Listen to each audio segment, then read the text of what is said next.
Bonjour à vous tous qui nous écoutez de près et de loin, du Québec, du Canada, d'autres pays. On est content que vous soyez là. On est content de partager ces quelques moments d'études qu'on va faire avec vous sur le sujet de notre trimestre, le livre de Marc. Et principalement aujourd'hui, on va parler des derniers jours, parce que Jésus a prophétisé à ce moment-là dans l'épître de Marc des événements des derniers jours. Alors, on espère que ces moments vont être instructifs pour vous. Et j'ai avec moi, comme à l'habitude, Jonathan. Bonjour, Jonathan. Bonjour, Alain. Et Carlos. Bonjour, Carlos. Oh, allô. Allô, ça va bien, toi? Ça va très bien. Ça va bien, Jonathan? Oui, ça va, merci. OK. Et on va commencer cette étude, mais auparavant, comme il se doit, on doit demander le Saint-Esprit pour ne pas dire des choses qui ne sont pas vraies, que ce soit lui qui nous inspire. Tu veux prier pour nous, Carlos? Oui, on y va avec. Merci, Père, encore une fois, de nous avoir choisi pour cette semaine de bien partager la leçon de la semaine.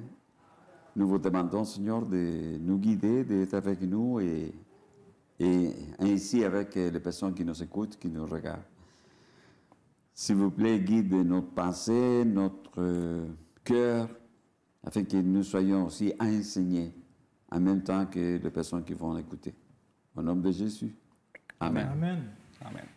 Alors, les derniers jours que l'on parle, et on va étudier le chapitre 13. Mais avant de commencer le chapitre 13, on fait une courte incursion à la fin du chapitre 12. Mm-hmm. Alors, on remarque à ce moment-là que Jésus était dans le temple, et le merveilleux temple de Jérusalem à ce moment-là, qui avait été bâti et qui était une merveille pour son temps, et même encore aujourd'hui serait considéré comme une merveille lorsque l'on voit ce qu'il en reste déjà là, ce qu'on appelle le mur de lamentation, qui est un mur qui a été fait avec des pierres d'un poids extraordinaire, incroyable, comment ils ont pu déplacer ça, et c'était un ouvrage grandiose. Et Jésus était dans le temple. Jésus était dans le temple en train de regarder les gens. Mm-hmm.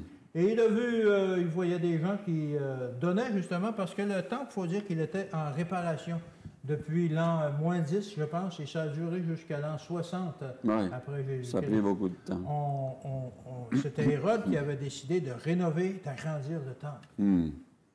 Et Jésus était dans la salle, et pour ça, pour faire des rénovations, qu'est-ce que ça prend? Des sous. Alors, on avait mis là, toujours des sous. On avait mis là des troncs où les gens pouvaient donner. Et Jésus regardait les gens donner, et certains donnaient des grosses sommes, parce que, justement, pour reconstruire le temple. Mm-hmm. Et il a vu quelqu'un de spécial. Oui, Il a vu et quelque chose de spécial aussi. Qui n'a pas donné beaucoup. Ouais. Mais on va lire son histoire. Mm-hmm. Marc 13. On commence au verset. J'aurais dû me préparer. OK. Au verset 41. Marc 12, au verset 41. Oui, c'est ça. Jésus s'étant assis vis-à-vis du tronc, vis-à-vis de là où on mettait de l'argent, regardait comment la foule y mettait de l'argent. Plusieurs riches mettaient beaucoup. Il vint aussi une pauvre veuve. Elle mit 2 petites pièces, faisant 1/4 de sou. Alors Jésus, ayant appelé ses disciples, leur dit, « Je vous le dis en vérité, cette pauvre veuve a donné plus qu'aucun de ceux qui ont mis dans le tronc. Car tous ont mis de leur superflu, mais elle a mis son nécessaire pour tout ce qu'elle possédait, tout ce qu'elle avait pour vivre. Mm-hmm. » Alors on voit que cette dame-là a fait une offrande, 2 petites pièces d'argent qui faisaient 1/4 de sou. 1/4 de sou, qu'est-ce que ça représenterait aujourd'hui? On nous dit que ça représente environ 1/32e du salaire d'une journée. Mm. Alors j'ai fait un rapide calcul. Si quelqu'un gagne 20 $ de l'heure aujourd'hui et qu'il travaille 8 heures par jour, 160 $ dans sa journée, et il en donne 1/32e, ça fait 5 $. OK. 5 $ aujourd'hui, on n'a pas grand-chose avec ça. Mais on pourrait dire 5 $ au Canada. Oui, 5 $ au Canada. Dans d'autres pays où les salaires est moins. Les gens gagnent 5 $ par jour. Effectivement. Probablement. Alors, si vous imaginez, quand on fait la même proportion, c'est vraiment oui, c'est la proportion. le nécessaire. Exactement. Et tout comme nous aujourd'hui, si quelqu'un avait seulement 5 par jour pour vivre, c'est vraiment le nécessaire. Ça ne paye même pas le nécessaire. Non, non, oui. Exactement. Et il y avait beaucoup de personnes qui donnaient des grosses sommes. On peut imaginer, on va continuer à parler en dollars canadiens, peut-être des gens qui donnaient 10 000 Les riches. Les riches, 50 000 parce que ces réparations-là coûtaient extrêmement cher et qu'il y avait des riches aussi à Jérusalem. Il y en avait qui étaient très argentés, des gens près du pouvoir ou peu importe, des commerçants et tout. Et ils avaient une certaine générosité et ils donnaient beaucoup. Mais Jésus ne souligne aucune de ces personnes-là et ne dit quel don ils ont donné. Il le dit seulement pour la pauvre dame. Pourquoi il le dit? Pourquoi est-ce qu'il considère que c'était très important ce que la dame avait donné? Justement, c'est comme il le dit ici, au verset 44, « Tous ont mis leur superflu. On n'a pas besoin de ça. On n'a pas besoin de ça. J'ai en masse, j'ai suffisamment pour vivre. Mais elle a mis son nécessaire. Et il ajoute tout ce qu'elle possédait. C'est-à-dire, peut-être, le 5 que je vais avoir besoin demain pour manger, je le mets aujourd'hui dans le tronc. Alors, on pourrait dire aussi que Jésus, il voulait faire comme... un exemple, une leçon? Non, plutôt, pourquoi il se plaçait face à face à l'endroit où tout le monde mettait l'argent? Et peut-être qu'il voulait faire encore comment on dit ça, mettre en question ce qu'on faisait. Remettre en question, oui. Ou bien il voulait faire une autre chose. Parce qu'il s'est placé là. C'est pas qu'il était là et ils ont mis le temple là. Il s'assit face à. Et il regardait ce qui se passait là. Donc il avait quelque chose en tête pour se placer là et pour avoir amené ses disciples là aussi. OK?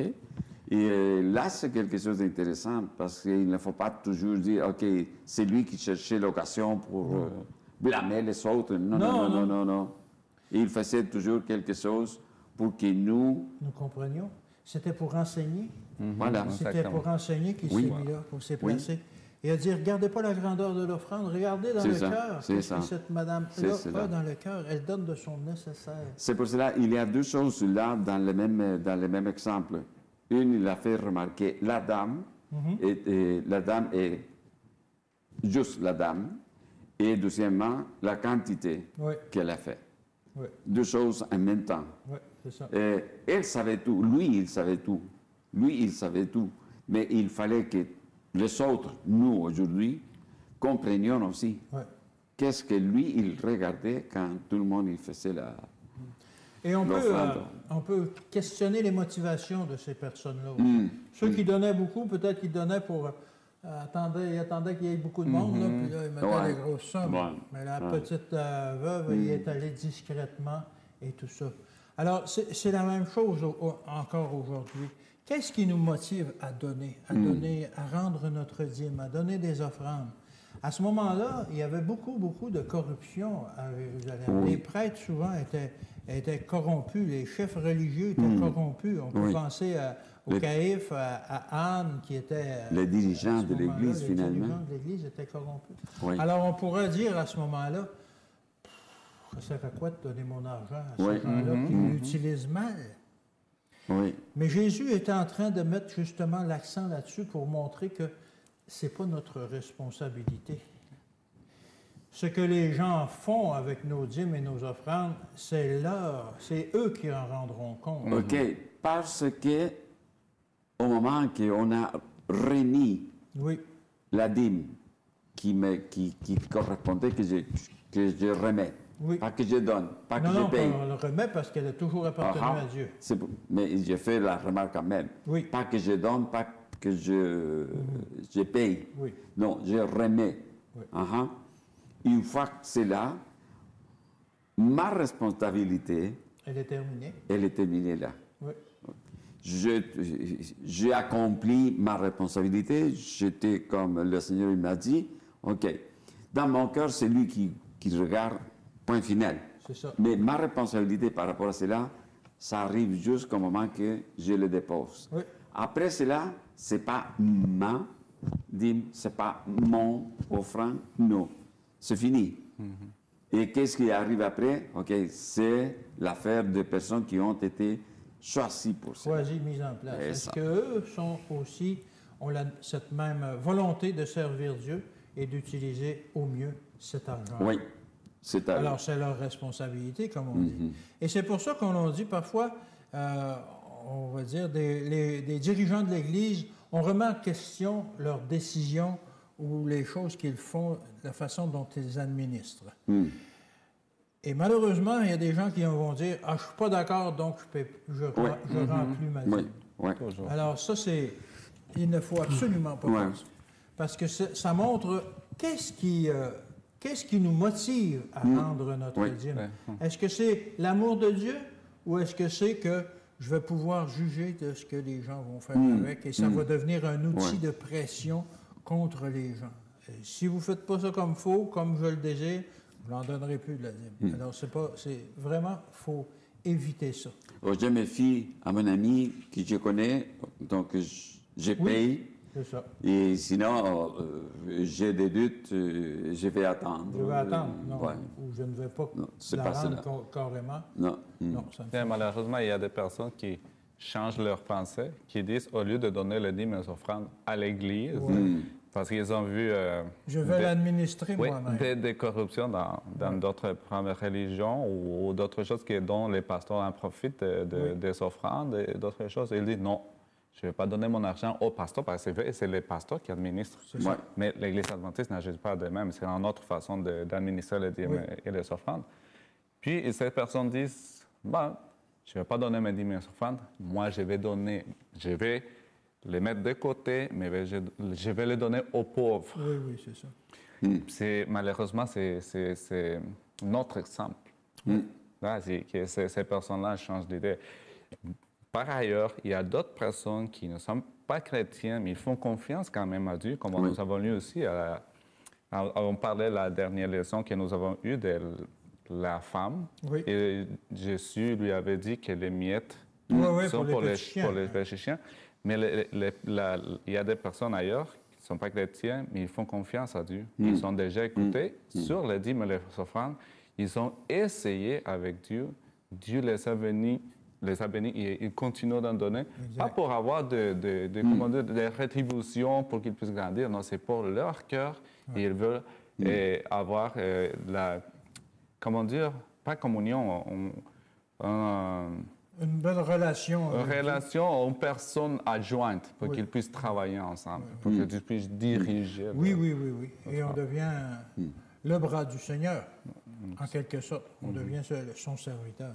Il y a quelque chose qui est intéressant, il y a une partie du paragraphe qui dit lorsque les dirigeants font quelque chose de déplaisant, retenir la dîme ou les offrandes, signifie que le don est lié à leurs actions, au lieu d'être fait en remerciement à Dieu.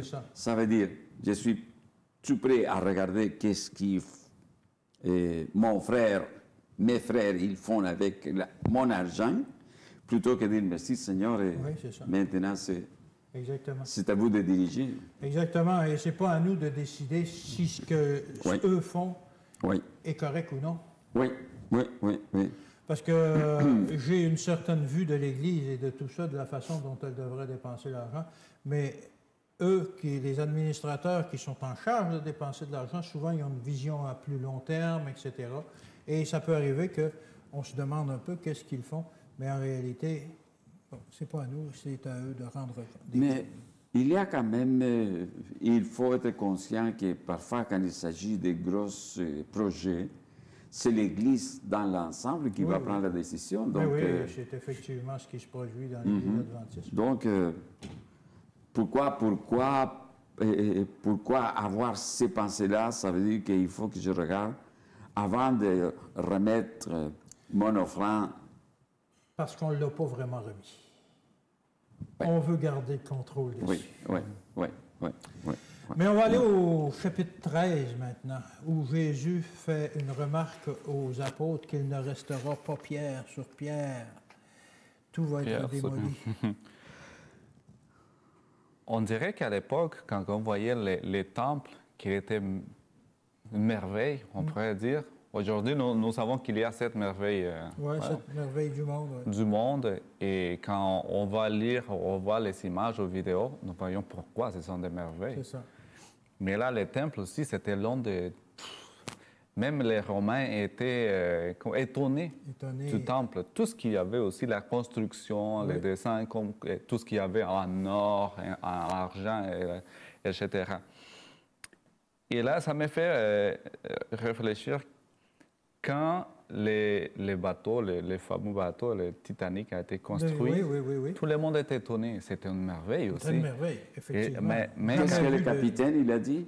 Que le capitaine, que même Dieu ne pouvait pas couler le bateau. Oui. On dirait qu'il a tenté Dieu et c'est Dieu a puni ses paroles. Ouais. C'est-à-dire qu'ils se sont séparés de Dieu. Au lieu de demander la bénédiction à Dieu pour le bateau et le guider, puis ils sont, comme on dit, ils se sont séparés de Dieu. Mais plus tard, le bateau a coulé.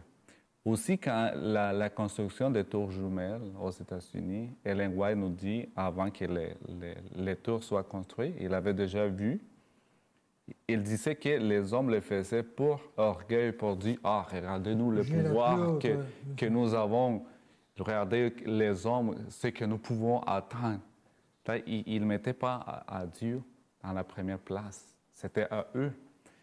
Et c'était des belles constructions. Hein. C'était les choses... il était plus sécuritaire.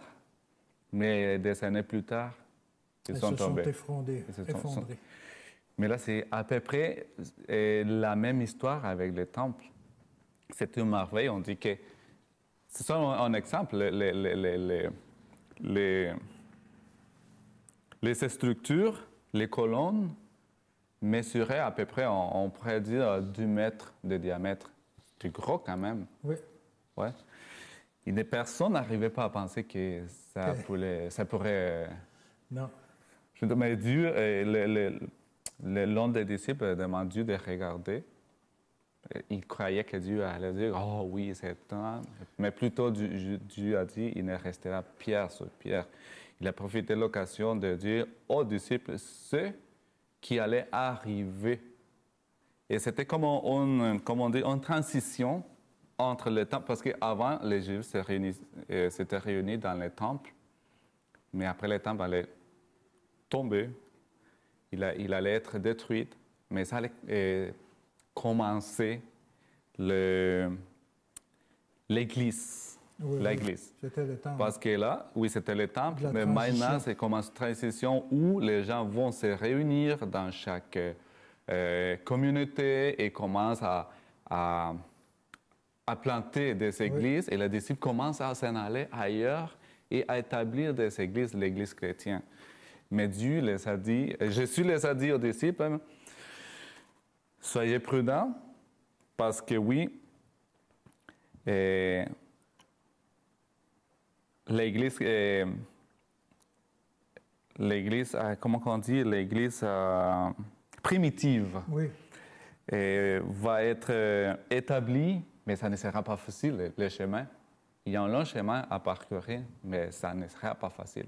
Et nous voyons comment les disciples sont morts. Oui. Comment ils sont morts tous? De mort violente. Violente. Personne qui est mort dans son sommeil. Brûlé dans le bûcher, plein de crucifiés, lapidés, sauf Jean qui est décédé dans l'île éloignée. Mais il l'avait quand même fait bouillir dans l'huile. Exactement, il avait survécu. Ça n'a pas été facile pour établir l'Église. Et c'est l'ennemi qui était fâché. Et Dieu a averti tous les disciples. Et en Marc, il a pris beaucoup plus de temps à en expliquer aux disciples les longs chemins et les difficiles à parcourir que la chute de Jérusalem. Il a dit qu'ils seront persécutés, jugés, certains seront tués. Et ça a commencé avec les premiers disciples. Après, dans l'âge moyen. Oui, le Moyen Âge. Le Moyen Âge. Et ça va continuer avec nous. C'est-à-dire que le chemin pour les vrais chrétiens, ceux qui veulent suivre Jésus, ne sera pas facile. Mais Jésus dit que ce qu'il faut retenir des paroles d'introduction de la prophétie de Jésus, c'est que le peuple de Dieu ne doit pas craindre le tumulte et les épreuves. Ils doivent être vigilants que l'Esprit de Dieu les aidera à traverser la tribulation. Alors nous devons faire confiance à Dieu, oui, parce que Jésus, tout ce que Jésus a dit, c'est accompli. Oui. Mais là, il a dit aussi qu'il sera avec nous jusqu'à la fin de la fin. Nous devons aussi faire confiance à ces paroles. Oui, oui Carol. Tu viens de dire quelque chose d'intéressant. Jusqu'à la fin du monde, ça veut dire pour nous aujourd'hui. Pour nous, exactement. Donc aujourd'hui. Encore aujourd'hui, oui. C'est ça. Ouais. C'est ça. Fait la remarque qu'encore aujourd'hui, on doit faire confiance à celui qui a tout fait pour nous. C'est ça. Uh-huh. Juste une petite anecdote, pourquoi il n'est pas resté pierre sur pierre dans cette construction magnifique qui était comme indestructible. C'est que l'armée romaine avait donné l'ordre de ne pas détruire le temple. Mais malencontreusement, le feu a pris dans le temple. Et il y avait beaucoup d'or. Et quand tout ça a brûlé, l'or a fondu et s'est infiltré entre les pierres un peu partout. Alors les soldats, ils ont dit, on veut récupérer l'or. Tite ne voulait pas, il avait donné l'ordre aux soldats, mais quand ils ont rentré, les soldats étaient furieux. Il était en colère. Il n'arrivait pas à écouter les... Ouais, ils ont pris feu, malheureusement. Malheureusement, le feu a pris et ils ont voulu récupérer l'or, fait qu'il n'est pas resté pierre sur pierre. Tout a été dit. Quand Dieu dit une chose, ça arrive. Tel que c'est dit.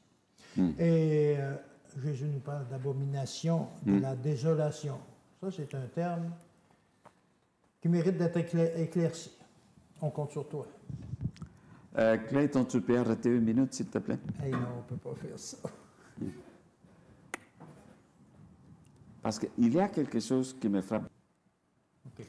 Bien. Nous savons que Jésus, il a fait une prophétie par rapport à la ville de Jérusalem. Oui. Qu'est-ce qui allait se passer? C'était dans le futur. Oui. Et les disciples ne savaient même pas si c'était dans son temps ou plus loin que ça. Pour nous, aujourd'hui, c'est clair qu'il fait allusion à Daniel.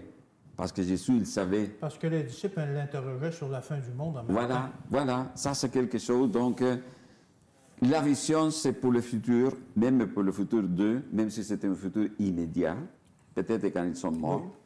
C'est juste cela. Mais pour nous, aujourd'hui, c'est l'histoire, c'est vrai. Oui. C'est l'histoire. Mais nous connaissons Daniel. Et qu'est-ce que ça veut dire? L'abomination de la désolation, c'était la destruction de Jérusalem. Et tout ce qui s'est passé, tout ce qui est arrivé aux personnes qui n'étaient pas aperçues de qu'est-ce que Jésus il avait dit.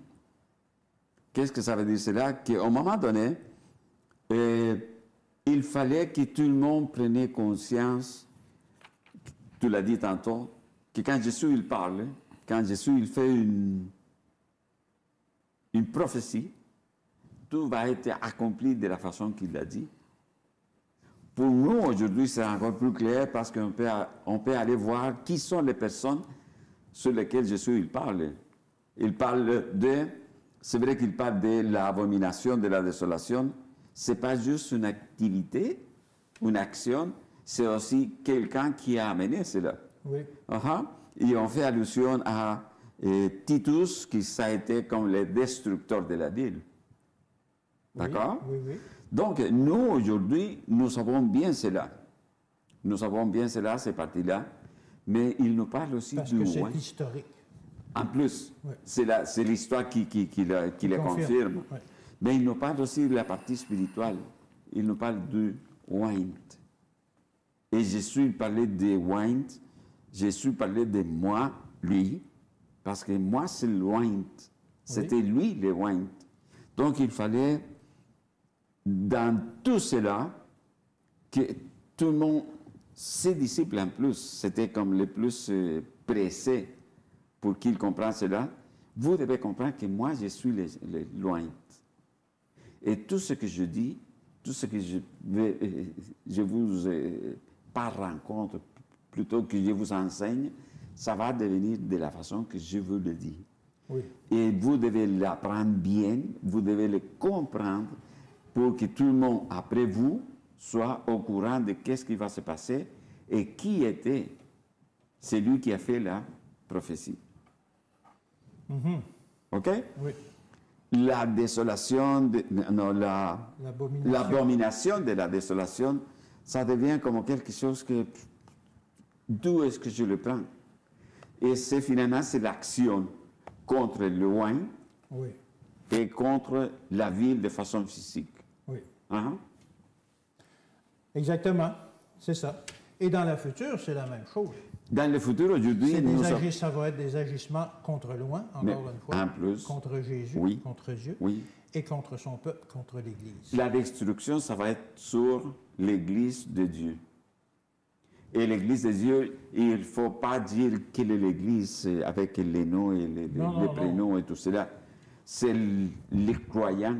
Ouais. C'est la personne qui croit en Dieu, qui se confie à lui et se remet dans ses mains. Et il doit être aussi aperçu. Ce n'est pas une question de dénomination. Non, non, non. C'est l'Église de Dieu. Non, oui. C'est comme est-ce que moi, je fais... Au sens large. Au sens large, dans le sens, ceux qui croient, peu importe leur dénomination. De quelle façon je montre quelle est ma foi et sur qui je me crois. C'est ça. Oui. Et après... et puis finalement, aujourd'hui, nous avons la possibilité de lire Daniel pour savoir bien qu'est-ce que... Daniel en avait parlé. Voilà. Et Jésus leur parle d'une grande tribulation. La grande tribulation réservée pour qui? Pour qui? Pour qui? Parce qu'il y a une division. Pas dans l'Église, on est clair. L'Église adventiste est claire. C'est pour qui la grande tribulation. Mais là, ça me fait réfléchir. Rapidement, je vais raconter quelque chose qui est dans le monde hispanophone. Oui. Il existe un chant, je ne sais pas si Carlo le connaît, qui s'appelle la Grande Tribulation aussi. Mais ça nous fait, au lieu de nous donner l'espérance, ça nous fait peur. Oui, OK. Et ça, c'est le but de cette chanson. C'est une chanson chrétienne. C'est le but, c'est de nous faire peur pour que nous obéissions Dieu pour... pas pour la mort, mais par la peur. Par la peur, c'est ça exactement. Mais là, les paroles et la chanson, ils font bien son travail parce que quand on écoute la chanson, ça rentre et la personne commence à se sentir. Et les paroles disent aussi, par exemple, la tribulation, ça dit, l'un de ces paragraphes, ça dit, par exemple, la tribulation, il y a un avion commercial, il y a le pilote et le passager, et là, il y a comme un ravissement secret. C'est quelque chose. Il y a des chrétiens dans l'avion, il y a des pas chrétiens, mais Dieu les enlève. Mais la personne enlevée, c'est le pilote. Okay. Alors, l'avion commence à tomber. C'est la même chose pour les bateaux, l'autobus. Et là, les gens commencent à penser ce qui va arriver dans le futur. Ils vont avoir peur de monter dans son avion ou faire quelque chose. Mais là, ça, c'est pas le but. La grande tribulation, il y a des gens qui pensent aussi qu'il est réservé pour les méchants. Pour les méchants, et que les chrétiens vont être enlevés au ciel, tandis que les méchants, ils passent par la tribulation. Mais la Bible nous enseigne une autre chose. Ceux qui vont passer par la grande tribulation sont les fidèles à Dieu, à Jésus. Ceux qui ont mis ses croyances, ses forces, ses foi en Jésus. Ceux qui ont tous abandonné pour suivre Jésus, ce sont les personnes qui vont subir la grande tribulation. Mais pourquoi la grande tribulation? Et ça nous amène un peu à la Moyen Âge. Quand les chrétiens ont été persécutés, il n'y avait pas de sortie. Où on était pour l'Église ou on était contre. Si on était pour l'Église, on était libre de la mort. Mais si on était contre, il y a persécution, il y a toutes sortes de punitions pour les chrétiens. Mais là, c'est réservé aussi pour les temps de la fin, parce qu'il y a une petite pause, quand on vient de parler, il y a une petite pause, et ça nous parle aussi. Bref, juste pour souligner, et j'aimerais qu'on aille lire les versets. On n'a pas lu des versets de la Bible sur Marc 13, verset 20. Non, 19. Car la détresse en ces jours sera telle qu'il n'y en a point eu de semblable depuis le commencement du monde que Dieu a créé jusqu'à présent et qu'il n'y en aura jamais. Ce qui est réservé. Avant, c'était seulement en Europe, les vieux continents. Oui.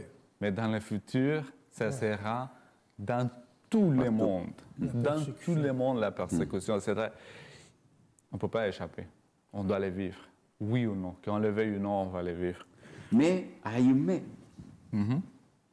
Vas-y. Mais là, ça dit que... Bon, c'est quoi les mais? Tu sais, parce que, quel est le mais? Ça dépend. Non, il y a le mais par rapport à ce que tu viens de dire. La grande détresse, la grande détresse pour tout le monde. Mais... Il y a une espérance. Laquelle? La venue de Jésus. Avant cela. La protection. La protection. Ça dit, les jours de détresse sont... Abrégés. Raccourcis. Pour qui? Pour qui? À cause de l'amour des élus. De Dieu envers les élus. Et c'est vrai, parce qu'on peut le voir en ce moment-là, les jours, tout le monde dit, oh, le jour passe vite. Et avant, c'était pas comme ça. Ouais. Avant, c'était, bon, on vivait la journée tranquillement, ça durait normalement. Mais là, plus le temps avance, plus la semaine est plus courte, les mois est plus court, l'année est plus courte, et nous devons agir rapidement. Oui. Nous devons travailler rapidement, faire toutes les vacances qui durent 2 semaines ici. Ça va passer vite aussi, 2 semaines. Oui. Et après, on va dire, j'ai pas beaucoup à profiter de mes vacances. Mais là, on voit c'est que pourquoi Dieu l'avait prophétisé, il avait promis que le jour serait raccourci. Là, le jour commence à raccourcir et ça va devenir plus court. Mais c'est pourquoi? C'est pour amour aux élus. Parce que si Dieu ne raccourcit pas le temps, ça serait pire pour le peuple de Dieu. Alors nous devons tout le temps garder l'espérance en Dieu parce que aussi on revient qu'il nous a promis qu'il sera toujours avec nous, même dans les temps de détresse. Ses anges seront avec nous et lui fera son travail avec ceux qui font confiance à Dieu. Il y a quelque chose quand même que je voudrais ajouter. Même si on va être sous la protection de Dieu, comme tu l'as dit tantôt, il nous dit que nous devons être passifs, rien faire. Ou il nous dit, soyez vigilants. Faites attention parce qu'il y aura des faux prophètes. Oui, c'est ça. Il va y avoir des faux messagers. Il va y avoir des faux messages, des faux enseignements, des faux religions, des faux croyances. Donc, faites attention. Vous serez protégés. Les jours de détresse ils vont être raccourcis, mais vous devez être encore vigilants et faites attention aux faux prophètes et aux faux... la mauvaise levain.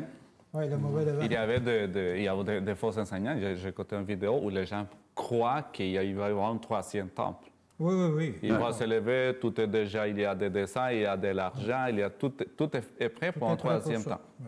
Mais non, la Bible ne parle pas de 3e temple. De ça. Je vais commencer à nous parler de la venue du Fils de l'homme. Je t'invite à continuer. Moi? Oui. J'ai commencé à dire cela? Mais oui. Mais voyons donc. Je parlais juste que nous serons... Oui. Donc, il va en avoir un vrai. Et que nous serons aussi protégés. Oui, c'est bien cela. Mais Marc, dans son grand récit, il nous parle des choses qui vont se passer et que tout le monde sera il aura la capacité de bien voir, de regarder. OK? Il va voir beaucoup de signaux dans le ciel. Oui, oui, oui. Et ça nous parle de jour qui va être une journée obscure et la lune qui va être rouge tant que sang. Hier soir, il était... Hein? OK? Mais faites attention avec les enseignements.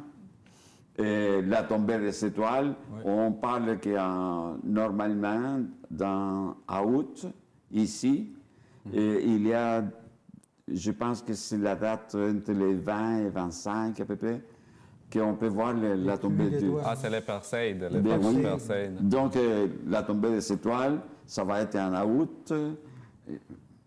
C'est pour cela qu'il faut être aperçu quand même. Il être vigilant par rapport à ce qu'on voit. Est-ce que c'est vraiment l'accomplissement du temps, de ce qui a été prophétisé? Et finalement, à la fin de tout cela, après que tout cela ça passe, ça va être le retour de Jésus. Littéral. Invisible. Mais je pose la question. Est-ce qu'il va venir de même que la première fois? Ça veut dire il va être né un petit bébé.